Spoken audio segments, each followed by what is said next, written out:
दोस्तों, राजस्थान शहर की गलियों में एक ऑटो वाला हर दिन एक भिखारी बुजुर्ग को खाना खिलाता था। लेकिन 10वें दिन उस बुजुर्ग ने कुछ ऐसा कहा कि रवि की दुनिया ही हिल गई। क्या था वो राज और क्यों उसकी आंखें फटी की फटी रह गई जब सच्चाई सामने आई? दोस्तों, इस रहस्य को जानने के लिए कहानी के अंत तक बने रह। पूरी कहानी जानने के लिए वीडियो को आखिरी सेकंड तक जरूर देखें, लेकिन उससे पहले वीडियो को लाइक करें और हमारे चैनल स्पार्क स्टोरी को सब्सक्राइब करें और कमेंट में अपना और अपने शहर का नाम जरूर लिखें। दोस्तों, राजस्थान के एक छोटे शहर में एक साधारण सा परिवार रहता था जिसके दिलों में प्यार भरा था, लेकिन जेबें खाली थीं। इस परिवार में रवि, उसकी पत्नी सुमन और उनके 2 प्यारे बच्चे नेहा और सोनू रहते थे। रवि दिन रात ऑटो चलाकर अपने परिवार का पेट पालता था। सुबह जब सूरज की पहली किरणें उसकी झोपड़ी पर पड़ती, वह अपने ऑटो को चमकाता और सवारियों की तलाश में निकल पड़ता। सुमन घर संभालती, छोटे छोटे पैसों को जोड़कर बच्चों की पढ़ाई का इंतजाम करती। भले ही गरीबी थी, लेकिन उनके घर में हंसी खुशी का माहौल हमेशा रहता।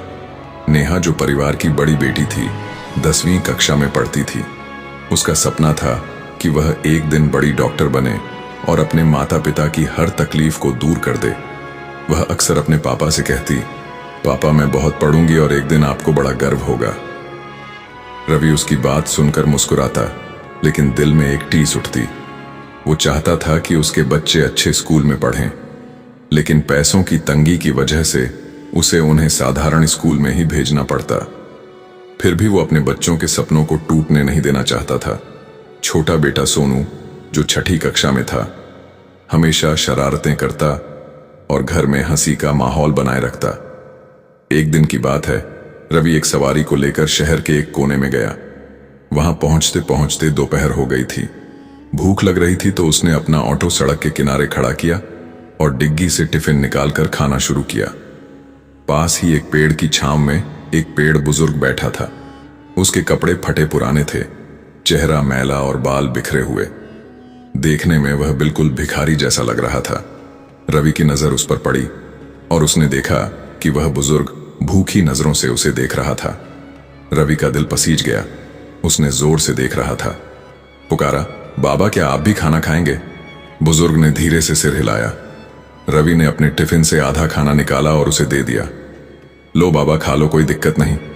उसने अपनी पानी की बोतल भी उसे थमा दी। बुजुर्ग ने चुपचाप खाना खाया, लेकिन उसकी आंखों में एक अजीब सी चमक थी। खाना आंखें गा खाने के बाद रवि ने उससे पूछा, बाबा, आप कौन हैं? यहां क्या कर रहे हैं?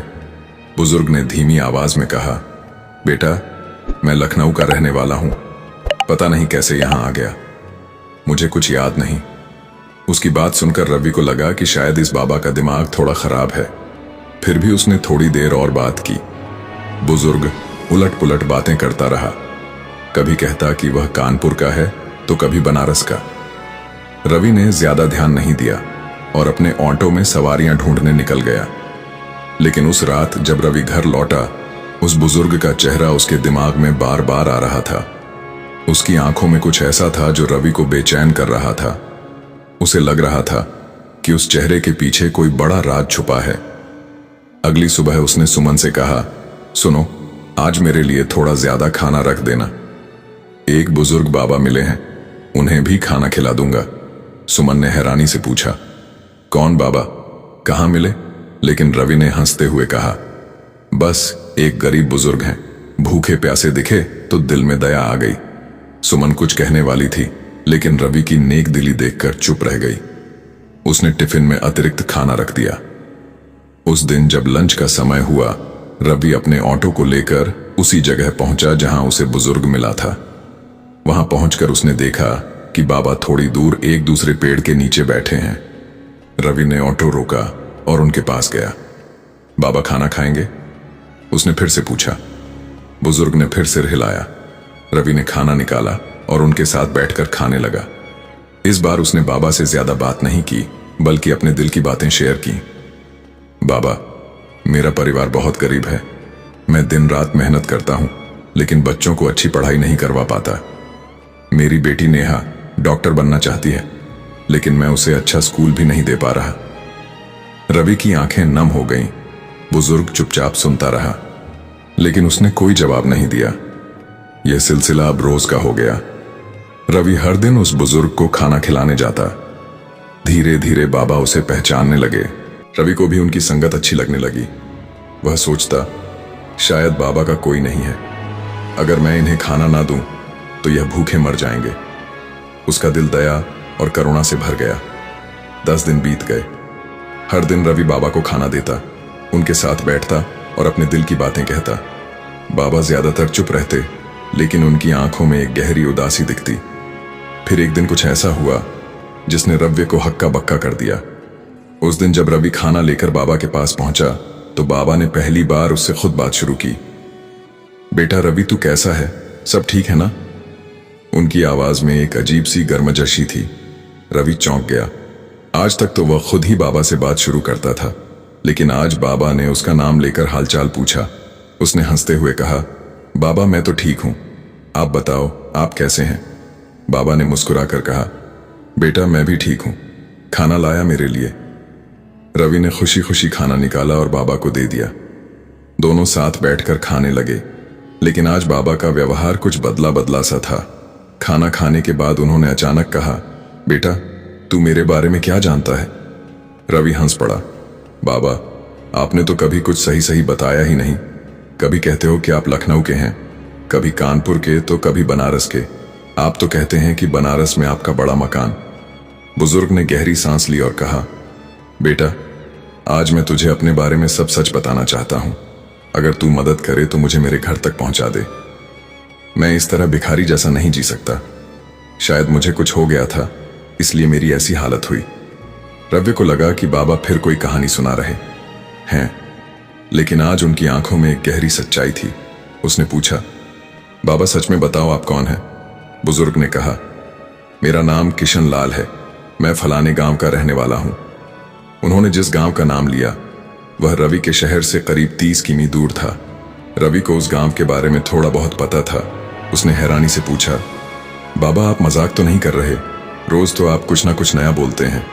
किशन लाल ने गंभीर होकर कहा, नहीं बेटा, इस बार मैं सच बोल रहा हूं। अगर तुझे यकीन नहीं तो मेरे साथ मेरे गांव चल, वहां मेरा बड़ा घर है, ढेर सारी जमीन है। रवि के लिए यह बात किसी सपने जैसी थी। उसने कहा, बाबा सच में ठीक है, मैं आपको ले चलूंगा। किशन लाल ने कहा, बेटा मुझे अपने ऑटो में बिठा और मेरे घर ले चल, वहां पहुंचकर मैं तुझे किराया भी दूंगा। यह सुनकर रवि और चौंक गया। आज तक बाबा ने कभी किराए की बात नहीं की थी। उसने कहा, बाबा अभी दिन में मुझे काम करना है, रात को सफर करना ठीक नहीं। मैं ऐसा करता हूं, आप शाम को यहीं मिलना, मैं आपको अपने घर ले जाऊंगा और सुबह हम आपके गांव चलेंगे। किशन लाल ने सिर हिलाया और कहा, ठीक है बेटा, मैं यहीं तेरा इंतजार करूंगा। रवि अपने ऑटो में सवारियां ढूंढने निकल गया, लेकिन उसका दिमाग बाबा की बातों में उलझा रहा। उसे यकीन नहीं हो रहा था कि बाबा सच बोल रहे हैं। पता नहीं फिर कोई कहानी तो नहीं बना रहे। उसने सोचा। शाम हुई। रवि जब घर जाने की तैयारी कर रहा था, उसे अचानक किशन लाल की याद आई। उसने सोचा, चलो एक बार जाकर देख लेता हूं, शायद वहां हो भी ना। वह अपने ऑटो को लेकर उसी जगह पहुंचा, लेकिन वहां का नजारा देखकर वह दंग रह गया। किशन लाल सचमुच उसका इंतजार कर रहे थे। जैसे ही रवि का ऑटो दिखा, वह तेजी से सड़क पर आ गए। रवि ने उन्हें ऑटो में बिठाया और अपने घर ले गया। घर पहुंचते ही सुमन ने बुजुर्ग को देखा और समझ गई कि यह वही बाबा हैं जिन्हें रवि खाना खिलाता था। वो गुस्से में बोली, ये क्या, इन्हें घर क्यों ले आए? रवि ने धीरे से समझाया, सुमन मुझे लगता है कि यह बाबा कोई साधारण इंसान नहीं लगते। इन्होंने कहा है कि इनका बड़ा घर है। अगर मैं इन्हें उनके घर पहुंचा दूं तो एक इंसान की जिंदगी संवर जाएगी। सुमन गुस्सा तो थी, लेकिन रवि की बात मान गई। उसने खाना बनाया और किशन लाल को खाना परोसा। खाना खाने के बाद किशन लाल ने कहा, बेटा मुझे पहले नहाना है, ऐसे गंदे कपड़ों में कैसे आराम करूंगा। रवि ने उनके लिए नहाने का इंतजाम किया और अपने कुछ पुराने कपड़े दे दिए। नहा धोकर किशन लाल बिस्तर पर लेट गए। रात को सुमन ने रवि से फिर झगड़ा किया, तुमने बिना पूछे इन्हें क्यों लाए? हमारे पास पहले ही खाने की कमी है। रवि ने समझाया, सुमन, मुझे लगता है कि बाबा को सब याद आ गया है। अगर वह अपने घर पहुंच गए तो उनकी जिंदगी बन जाएगी। बस एक बार उनको उनके गांव ले जाऊं। अगली सुबह रवि ने किशन लाल को जगाया और अपने ऑटो में बिठाकर उनके गांव की ओर चल पड़ा। रास्ते में किशन लाल चुप थे, लेकिन उनके चेहरे पर एक अजीब सी खुशी थी। जैसे ही वे गांव में पहुंचे, कुछ लोग किशन लाल को देखकर चौंक गए। वे अजीब नजरों से उन्हें देखने लगे। किशन लाल ने रवि को एक हवेली की ओर ले गए। वो हवेली इतनी आलीशान थी कि रवि की आंखें फटी रह गईं। बाबा, यह आपका घर है? उसने हैरानी से पूछा। किशन लाल ने सिर हिलाया और ऑटो से उतरकर हवेली के अंदर चले गए। वहां रहने वाले लोग उन्हें देखकर चौंक गए। किशन लाल, तुम कहां थे? हमने तुम्हें कितना ढूंढा, उन्होंने कहा। लेकिन किशन लाल गुस्से में चिल्लाए, तुमने मुझे ढूंढा? तुमने तो मेरी हवेली पर कब्जा कर लिया। मेरे भाई होकर भी तुमने मेरा साथ नहीं दिया। रवि सब चुपचाप देख रहा था। उसने किशन लाल से पूछा, बाबा यह सब क्या है? आपके भाई तो हैं, इन्हें क्यों निकाल रहे हैं? किशन लाल ने गहरी सांस ली और कहा, बेटा, ये मेरे भाई नहीं। इन्होंने मेरे साथ बहुत गलत किया। मेरी ऐसी हालत इन्हीं की वजह से हुई थी। रवि ने पूछा, बाबा पूरी बात बताइए, आखिर हुआ क्या था? किशन लाल ने अपनी कहानी शुरू की। बेटा, 5 साल पहले मैं अपनी बेटी के साथ इस हवेली में खुशी खुशी रहता था, लेकिन मेरी बेटी ने किसी से प्यार कर लिया और भाग गई। मेरे भाइयों ने मुझे ताने मारने शुरू किए। देख, तेरी बेटी ने तेरी नाक कटवा दी। बड़ा आया था पढ़ाने लिखाने वाला। उनकी बातें मेरे दिल को चुभती थीं। मेरी बेटी मेरे लिए सब कुछ थी। जब वह चली गई तो मैं अकेला पड़ गया। धीरे धीरे मैं डिप्रेशन में चला गया। एक दिन मैं सब छोड़कर इस हवेली से निकल गया। मैं भटकता रहा, लेकिन वापस आने का मन नहीं हुआ। फिर एक दिन तू मुझे मिला। तूने मुझे खाना दिया, मेरी बातें सुनी। तेरी वजह से मेरा दिमाग ठीक हुआ। तूने मुझे फिर से जीने की वजह दी। रवि की आंखें नम हो गईं। उसने कहा, बाबा, मुझे तो यकीन ही नहीं हो रहा कि आपके पास इतना सब कुछ है। किशन लाल ने मुस्कुराकर कहा, बेटा, यह हवेली तो कुछ भी नहीं। चल, तुझे अपनी जमीन दिखाता हूं। वे दोनों ऑटो में बैठकर किशन लाल की जमीन देखने गए। वहां 30 एकड़ की विशाल जमीन थी और एक छोटा सा फार्म हाउस भी। रवि की आंखें फिर से फट गईं। बाबा, आप तो करोड़पति हैं, उसने कहा। किशन लाल ने कहा, आटा, मैं चाहता हूं कि तू अपने परिवार को लेकर यहां आ जा। तुझे मेरी जमीन और हवेली संभालनी होगी।